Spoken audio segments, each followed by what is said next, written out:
Anong Ganap.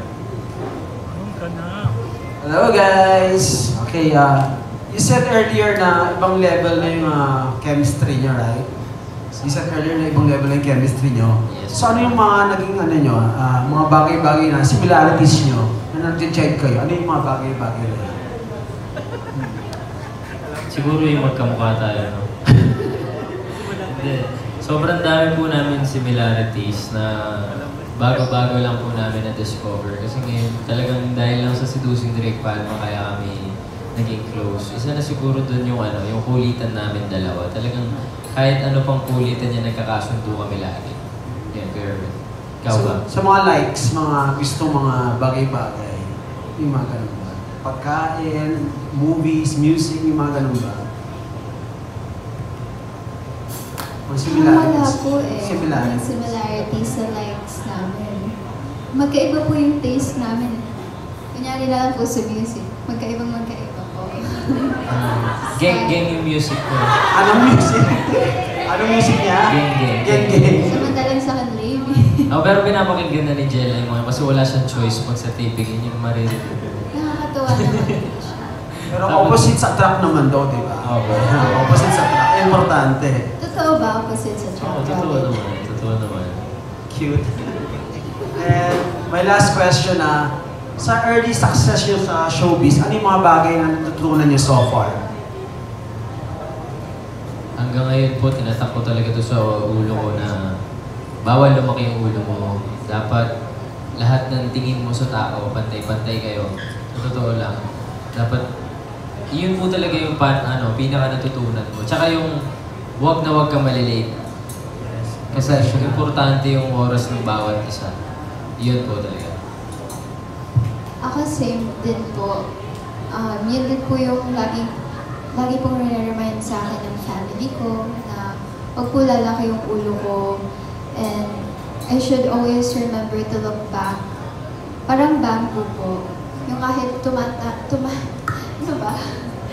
Yung kahit tumatangad ka na, lagi ka pa rin babalik sa pinanggalingan mo, yuyuko ka pa rin. Very well said. Thank you guys. Thank you, Erwin. Thank you. Salamat po. Thank you po, Erwin Ogawa ng Anong Ganap. Right now, si Alan Policarpio ng Inquirer. Atin naman pakinggan. Opo. Hi, good afternoon. Hello po. So, how would you describe yung chemistry niyo together and how much of it is parang natural and meron din bang part na kailangan yung i-work on talaga as a pair? Sa totoo lang po, pagdating po sa mga scenes na kilig-kilig, I don't even have to act na kilig-kilig. I don't have to act that much kasi kinikilig po talaga ako sa kanya. So I would say na naturally, I'm attracted to him. At yung chemistry namin, I think nag-work naman po siya. What do you think, Rao? Ayun po, yung chemistry nga naman namin, natural naman nga po siya. Pero marami pa po kami matututunan, marami pa kami pwedeng aralin para mas mapasolid po yung chemistry natin sa isa't isa. And kanina nabanggit yung about boundaries. Like, kayo ba pag sa work, parang do you also set boundaries sa isa't isa, parang professionally, things like that? Ako wala akong boundaries. Ikaw ba? Ako naman po, even if I'm not vocal about my boundaries, Robin is the type of person who respects people naman and their privacy. So, may boundary din naman po kami sa work, even if we don't say it out loud. And may particular parang instance ba or moment sa set that you felt that way, Angela? Parang respect niya naturally yung boundaries. Simple things lang po, like, kunyari kapag nasa holding area po kami, tapos magkahiwalay po yung guys and girls, kapag tatawagin niya po ako, doon lang siya sa may edge, hindi siya papasok ng basta-basta. Tatawagin lang niya po ako. Diba, Rab? Yes po.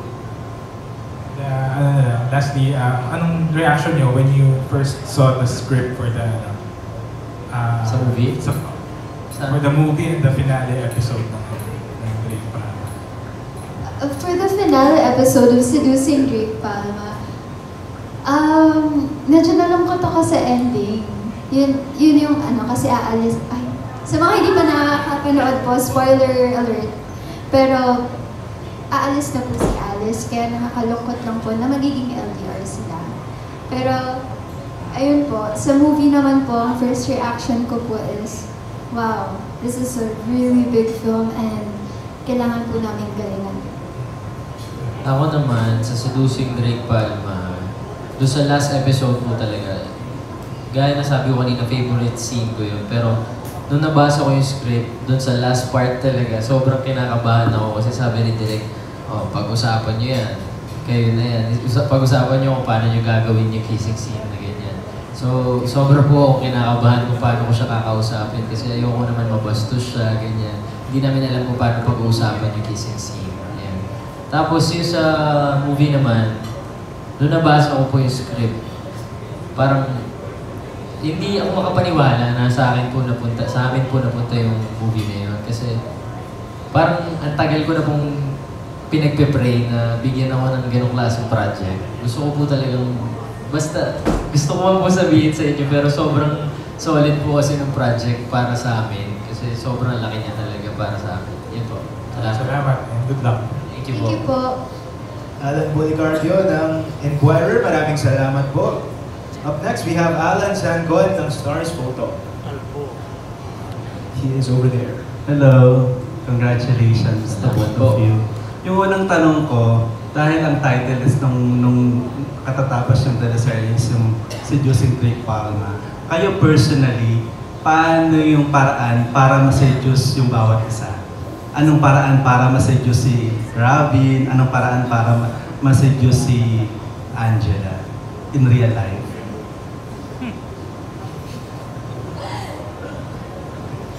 For me po, since attraction plays a big part on seduction, as for me po,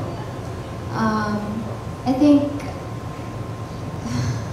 it's hard. I don't know kung paano ba ako nasa-seduce, pero siguro sa love language lang siguro. When they spend quality time with you and when they give you words of affirmation, yun po yung mga love languages or mga actions na nakakapag-fall po sa akin or nakakapag-seduce po sa akin. Bago sumagot si Robin, ginagawa man ni Robin sa'yo yun? Opo. Yes po. Okay, thank you. Robin? Ako naman po, para ma-seduce siguro ako, number one na tinitignan ko talaga kung paano ka makasama sa isang tao. And yun talaga yung pinaka-importante para sa akin. Kahit hindi ka makisama na maayos sa akin muna, basta gusto ko makita ko na nakikisama ka na maayos sa lahat ng tao, pati-pati tingin. Yun talaga, feeling ko masiseduce na ako ng kahit sino, basta sobrang bait na sa lahat. Kamusta naman yung pakikisama niya? Si Angela po, kahit sino sa set, best friend niya. Promise ko po sa inyo. Yun po. Thank you. Salamat po. Yung second question ko, during the Bibarkada concert, nag-trending yung memorable kiss yung dalawa on stage. Pero gusto lang naming malaman, behind the scene, kung ano ba yun, nadala ba kayo sa eksena? Nung time na kumakanta kayo at bigla na lang nagkaroon ng kissing scene? Or parang it's that script na dapat yung gawin? Para malaman lang din ng mga fans ninyo. Actually, nasa script po yun. Pero talagang nadala kami sa isa't isa. Ako, nadala ka ba?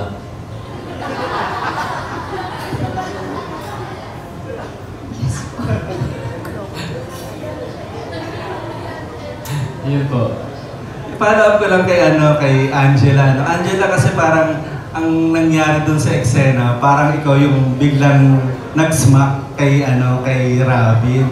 So para tuloy naging tendency na parang, uy, mas may Ako feeling. yun? Ikaw ba yun? Opo yun. Doon lang po siguro sa angulo ng video na mukhang si Angela. Pero ako po talaga nag-initiate ng kiss niya. Okay. In what way ka nadala, Robin? Titigan lang po kami. Tapos yung parang si Angela, basta parang siya lang po yung nakikita ko sa stage. Ay, sa buong Araneta. Totoo po. Ganun talaga yung nangyayari. Kasi nung unang sampa ko sa stage, hindi ko alam kung paano ko gagawin yung buong gabing yun. Kasi sobrang daming tao na nasa harap ko. kakatapos lang sa NFT, tapos bigla naging Araneta, di ba? Parang hindi ka makapaniwala na nakaapak ka sa stage na yun. Tapos nung kami na lang dalawa sa stage na habang kumakanta kami, sa totoo lang po, parang kami lang talagang dalawa sa buong Araneta. Yeah. Last na lang, ano yung mas na gustuhan yung kiss? Yung during the Bibarkada or yung final Yung last day. Yung last day po. Bakit, Rap? Bakit, Rob? Ay. Hindi. Panoorin nyo na lang po kung bakit. Panoorin nyo na lang po. Thank you. Thank you po. Congratulations. Salamat po. Super kilig kayong dalawa. Congrats. Thank you po. Maraming salamat po. Alan Sanco ng Stars Photog. And last up, Jacob Manangan, TikTok content creator.